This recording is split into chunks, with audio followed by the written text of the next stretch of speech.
Hi all, this is Simone Rich and this is section 7 of the Most Holy TRINOSOPHIA. At the entrance of this gallery stood an oval steel vessel which upon my approach filled with crystal clear water purified by fine white sand. The vessel rested on 3 brass feet. A black panel had engraved on it several characters on the side facing the door. Near the vessel was a linen veil, and above the vessel 2 green marble columns supported a round marble plaque.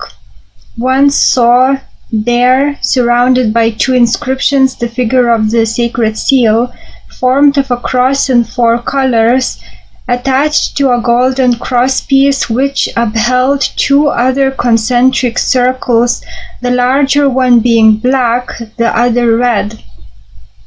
To one of the columns was attached a silver axe with a blue handle. It is called, again, there are Hebrew letters without Masoretic vowel points, so I cannot read it out. After reading the inscriptions, I went up to the vessel and washed first my hands, but finished by plunging in bodily. I stayed there 3 days, and on coming out of the water, I saw that it had lost its transparency. Its sand had become grayish, and rust-colored particles stirred in the fluid.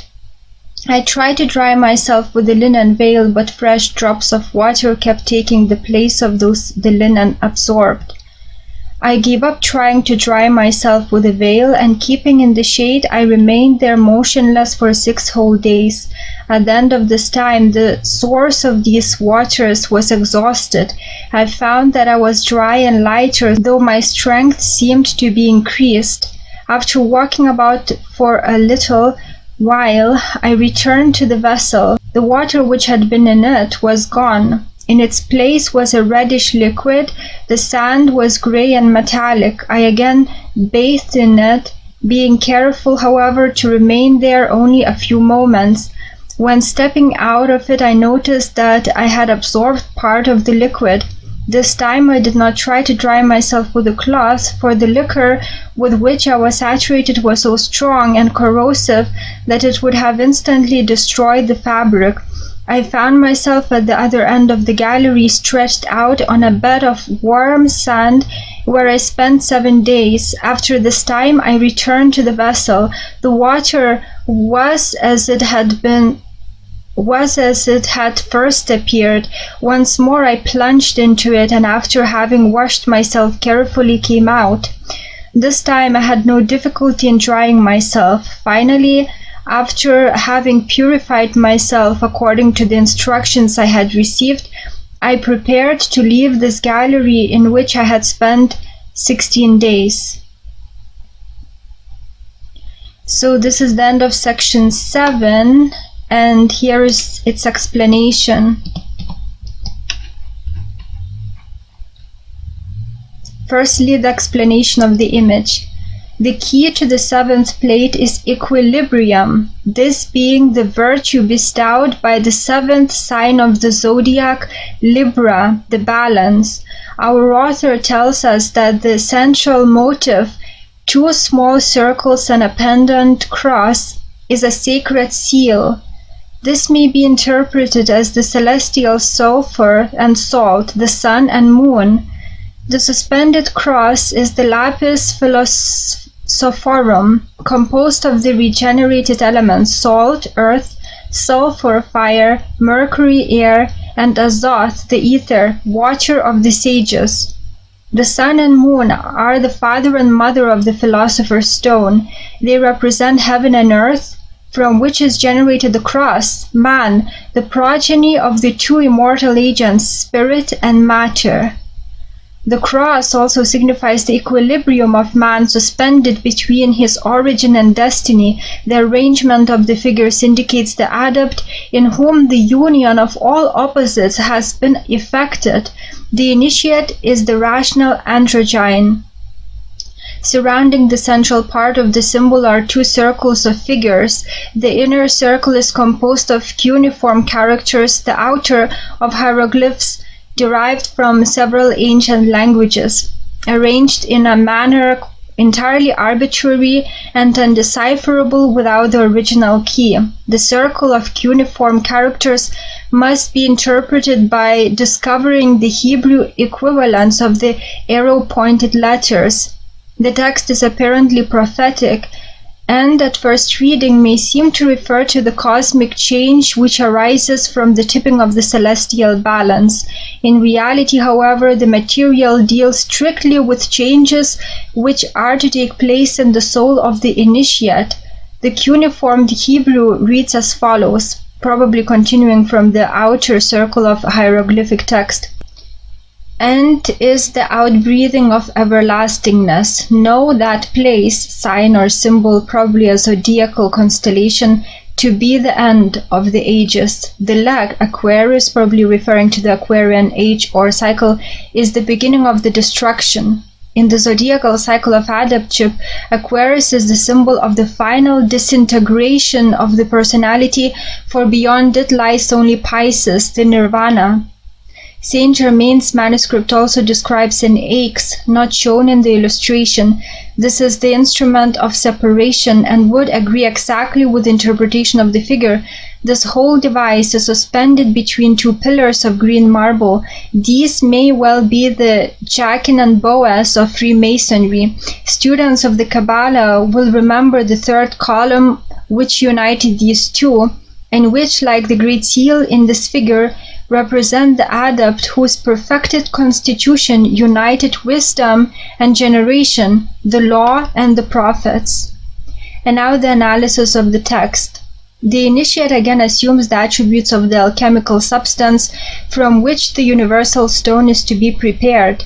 The entire section is devoted to processes of purification consisting of 3 baths. As the result of the first bath, the water in the steel vessel becomes discolored with impurities given off by the philosophical matter. In the second bath, the elements of the stone are impregnated with a mysterious reddish liquid of an extremely corrosive quality. In the third bath, the corrosive principle is washed away. These 3 processes, which require 16 days, completely purify the matter, which then passes on to its next augmentation. From a mystical viewpoint, the vessel filled with crystal clear water is the laver of purification placed in the courtyard of the tabernacle of the ancient Jews. The high priests who served the Lord must cleanse themselves with water from the laver before they could perform the sacred duties of their office.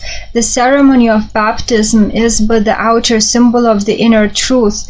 The absolute cause of all things in its impersonal and utterly diffuse condition was regarded as a vast ocean filling all space. The Shemayim, which is the divine fiery water, the outflowing of the Word of God, descends from the divine presence. Dividing in the middle distance between spirit and matter, it becomes solar fire and lunar water. This Shemayim was known to the alchemists as the universal mercury and is called Azoth, the measureless spirit of life. This spiritual fiery original water passes through Eden, which in Hebrew means vapor, and pours itself into 4 main rivers, the elements which are the conditions of the universal mercury.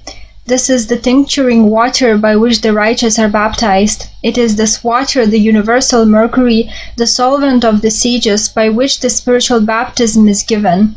He who is immersed in this water, or who receives the heavenly Shemayim into himself, becomes cleansed and purified. This Shemayim contains within itself the twofold baptism. Its lunar power baptizes with water, the baptism given by John the Baptist, but its solar principle baptizes with fire, the messianic baptism.